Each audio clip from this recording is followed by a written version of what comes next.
Praise the lord. ప్రభువునందు ప్రియులారా, మీ అందరికీ ప్రభు అయిన యేసుక్రీస్తు నామమున శుభములు. నేటి ధ్యానాంశము, మీరు ఏమి వినుచున్నారు?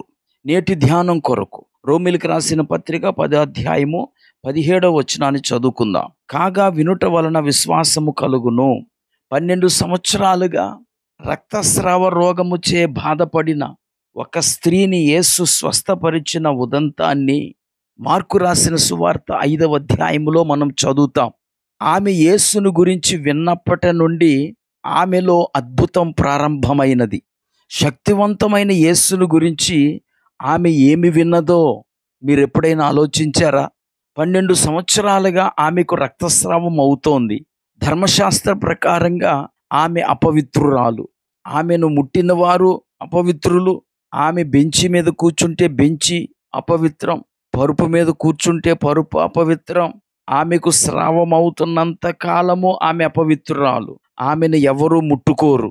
పిల్లలు ఆమెను ముట్టుకోకూడదు, భర్త ఆమెను ముట్టుకోకూడదు.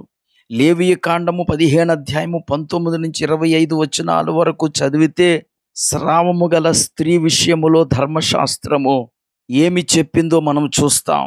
గనుక ధర్మశాస్త్ర విధిని బట్టి ఆమె కుటుంబము ఆమెను దూరంగా పెట్టింది.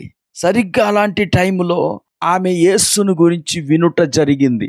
అంతే, విసిగిపోయి వేసారిపోయిన ఆమె జీవితంలో క్రొత్త ఆశలు చిగురించాయి.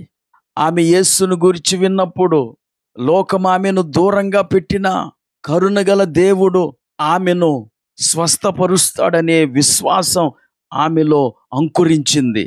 ఆమె యేసును గురించి విన్నప్పుడు సమాజము చేత, కుటుంబము చేత వెలివేయబడిన ఆమె ధైర్యం తెచ్చుకొని యేసు దగ్గరికి రావటానికై ఉత్సాహం కలిగింది.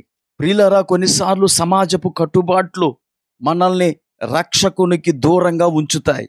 ఆమె యేసును గూర్చి విన్నప్పుడు ఆమెకు విశ్వాసం కలిగింది.